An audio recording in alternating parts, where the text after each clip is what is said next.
Saudações, mais uma aula aqui no canal Química Orgânica Avante. Já tem disponível aqui no canal uma aula sobre as teorias quânticas de ligação.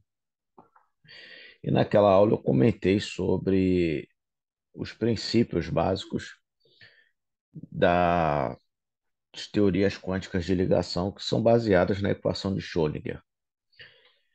Esse slide aqui consta naquela aula e eu estou só relembrando, né, que dentre as teorias de ligação, as teorias quânticas de ligação, que envolvem o conceito da função de onda, que é um produto da equação de Schrödinger, nós temos a TLV, teoria de ligação de valência, e a teoria de orbitais moleculares. Aqui também, relembrando os slides dessa aula, temos as principais características da teoria de ligação de valência comparados à teoria de orbitais moleculares. Não é? Basicamente, que a TLV trabalha com orbitais atômicos, elétrons localizados, e ela é melhor para explicar acidez e basicidade de Bronsted, força de ligação, geometria molecular e está relacionada intimamente com o conceito de hibridização, que vai ser assunto de uma outra aula.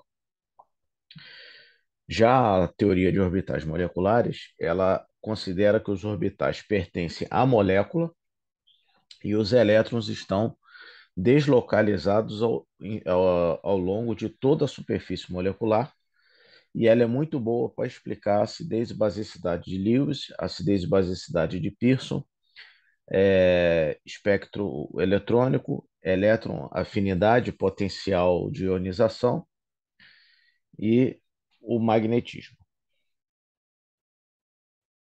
Deixa eu só corrigir aqui. Elétron, afinidade.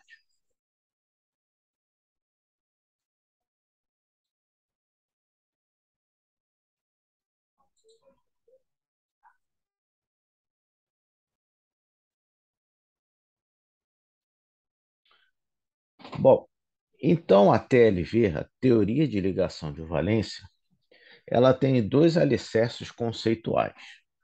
Primeiro é o conceito de orbital atômico. Os orbitais pertencem aos átomos e as ligações são formadas pela sobreposição de orbitais atômicos de cada átomo. Então, dois átomos com seus orbitais atômicos sobrepõem o seu orbital e dessa sobreposição de orbital surge uma ligação. E elétrons localizados, um par de elétrons de spins opostos situado entre dois núcleos constitui uma ligação, ou seja, os elétrons, o par de elétrons que constitui a ligação, o par de elétrons que está na sobreposição dos orbitais atômicos estará localizado sempre entre dois núcleos. Então, orbitais atômicos e elétrons localizados são os dois alicerces conceituais da teoria de ligação de valência. Relembrando esse slide aqui, que também já foi apresentado na aula de regra de octeto, não é só para relembrar, nós temos os átomos aqui com seus núcleos e a sua eletrosfera em um estado de energia potencial alta, e à medida que a distância internuclear, ou seja, à medida que a distância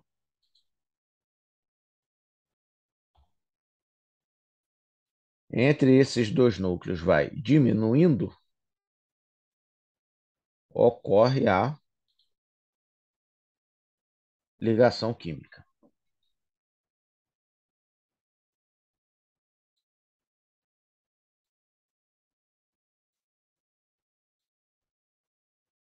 Ocorre a ligação química. Então, a distância internuclear vai diminuindo, porque os átomos vão se aproximando, até que ocorre a sobreposição das nuvens eletrônicas, e então a energia potencial vem ao seu mínimo, não é? Caracterizada pela energia de ligação, e se você aproximar demais os átomos, aí a repulsão entre os núcleos acaba ganhando da força de atração, e aí também o sistema sobe para um estado de energia potencial mais alto. Bom, exemplificando isso com o átomo de hidrogênio dentro da, dos conceitos da teoria de ligação de valência. Tem-se aqui dois átomos de hidrogênio, cada um com seu elétron, e o seu orbital s. À medida que a distância internuclear diminui, vai haver uma distância ótima para que esses dois orbitais s possam se sobrepor, e nessa sobreposição estará os dois elétrons de sinal de spin opostos, formando uma ligação covalente representada aqui pelo traço. Ou seja, a ligação covalente é o compartilhamento de elétrons entre dois núcleos que, pela TLV, se dá por meio da sobreposição de orbitais atômicos. Um orbital S de hidrogênio e um orbital S de outro átomo de hidrogênio. Essa região aqui é a região de sobreposição dos orbitais. Em termos de química orgânica, nós lidamos basicamente com átomos de não metais do primeiro e segundo período e terceiro período, e muito pouco envolvendo ligações de metais de transição, né? Então, por isso é que aqui eu só vou comentar mais ou menos que essa sobreposição pode se dar entre os orbitais SS, P e P, ou SP. Claro, os orbitais D e F também, né? Só que na química orgânica dificilmente lida-se com esses orbitais. E a sobreposição, ela se dá também, ela pode se dar em dois aspectos. Ela pode se dar tanto no eixo quanto no plano. Isso vai ficar mais claro numa figura que eu vou mostrar mais à frente.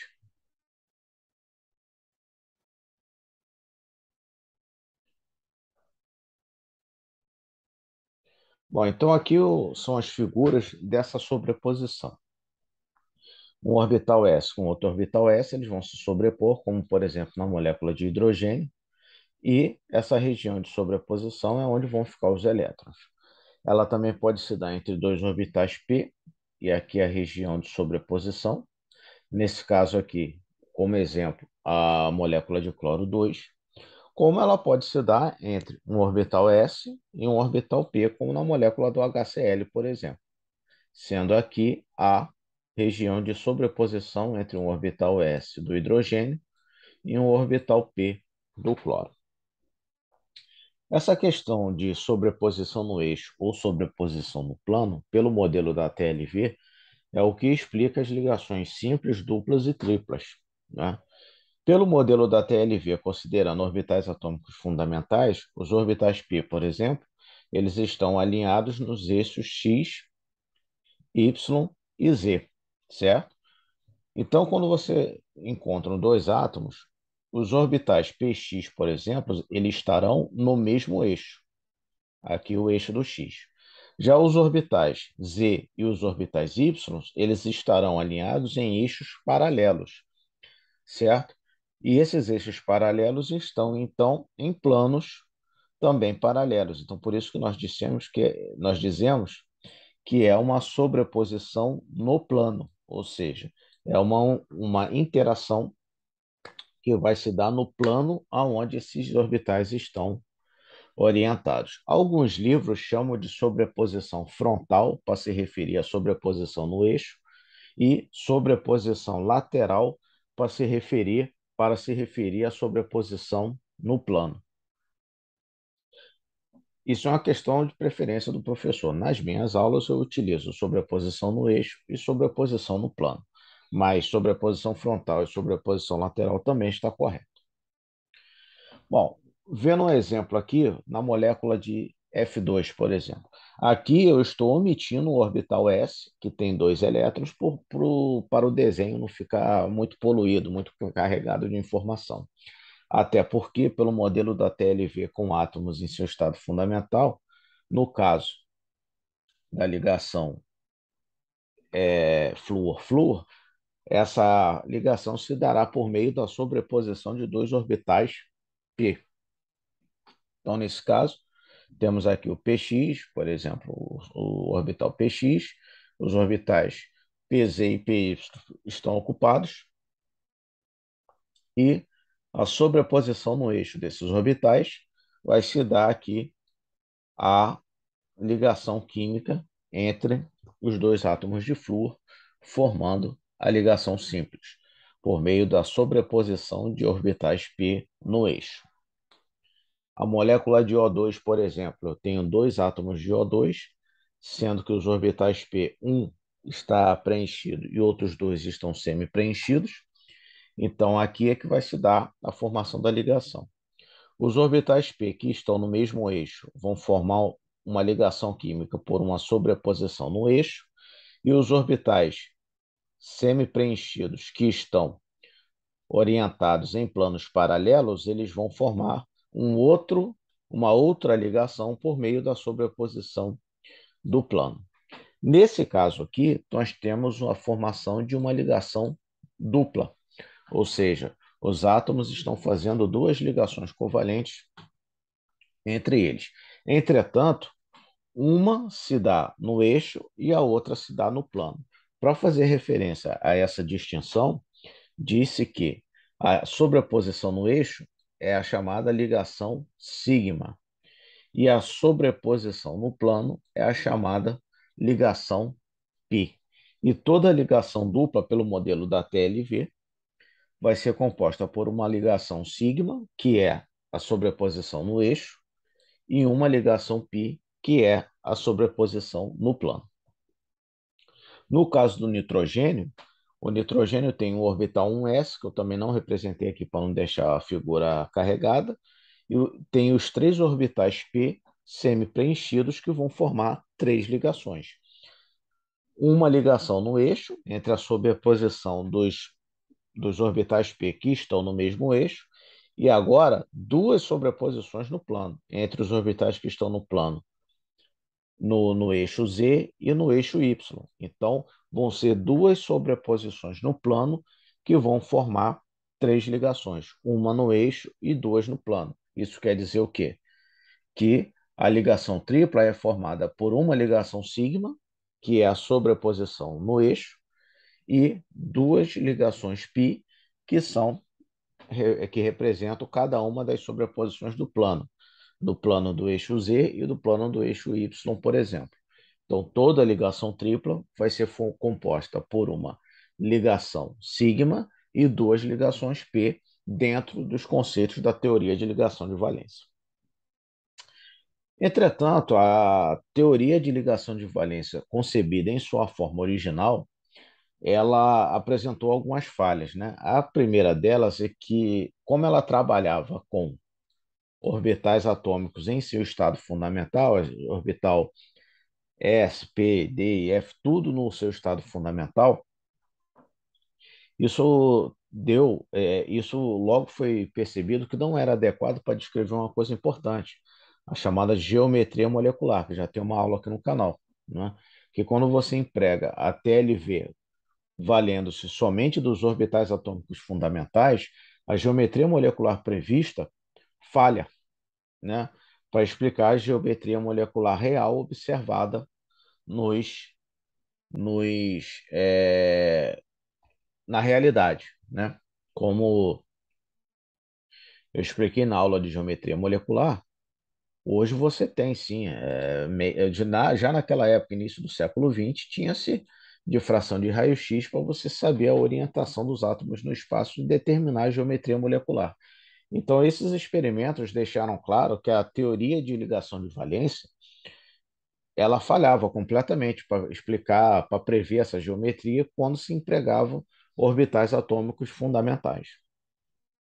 Né? Aqui um exemplo. Pela teoria de ligação de valência clássica, empregando-se somente os orbitais atômicos fundamentais, orbital S, e os três orbitais P, Px, Py e Pz, a molécula de água, por exemplo, seria formada pela sobreposição de um orbital P do oxigênio com um orbital S do hidrogênio e outra ligação com sobreposição no eixo, né, outra ligação sigma de um orbital P do oxigênio com um orbital S do hidrogênio. Como os orbitais Px, Py e Pz eles estão alinhados no plano cartesiano x, y, z, o ângulo entre eles é de 90 graus, entre esses eixos do plano cartesiano. Então, pelo modelo da TLV clássica, empregando orbitais atômicos em seu estado fundamental, O ângulo de ligação entre as ligações oxigênio e hidrogênio deveria ser de 90 graus. Entretanto, os experimentos já no século XX, no início do século XX, por meio de ligação de fração de raio-x, entre outras evidências experimentais, mostrou que o ângulo entre as ligações oxigênio e hidrogênio são de 104 graus, ou seja, muito distante do previsto pela TLV. E também a questão da valência, que pela teoria de ligação de valência, o enxofre ele deveria sempre ser divalente, porque faltam dois elétrons para completar o octeto do enxofre, ou, se você preferir, faltam dois elétrons para que ele atinja a configuração do gás nobre argônio.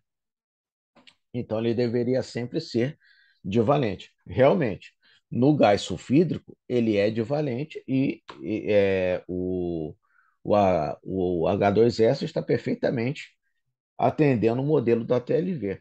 Só que como explicar o enxofre no ácido sulfúrico, por exemplo? Que o enxofre está fazendo uma, duas, três, quatro, cinco, seis ligações, ou seja, ele está hexavalente, ele está fazendo o triplo das ligações previstas.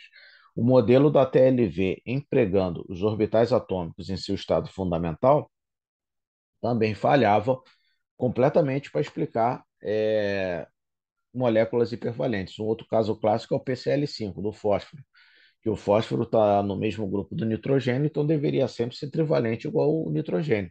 Só que no PCl5 ele está hipervalente, ele está fazendo cinco ligações, ele está pentavalente. O modelo da TLV falhava completamente para explicar isso, empregando-se orbitais atômicos em seu estado fundamental.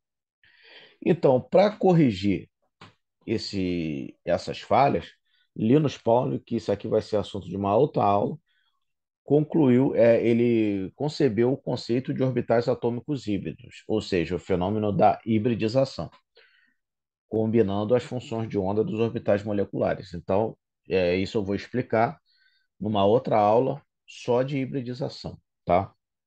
Mas já posso adiantar aqui o que eu vou confirmar nessa aula é que a hibridização ela não é uma outra teoria, tá? Ela está dentro perfeitamente dos conceitos da teoria de ligação de valência. Isso eu vou explicar na próxima aula. E outro conceito importante da TLV é a chamada ordem de ligação, que na TLV, esse conceito também tem na TOM, só que vai ser calculado de outra forma. Então, a TLV, ela prevê que a ordem de ligação é definida como a metade dos elétrons ligantes localizados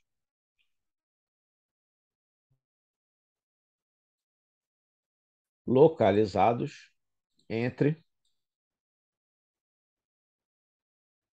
dois núcleos.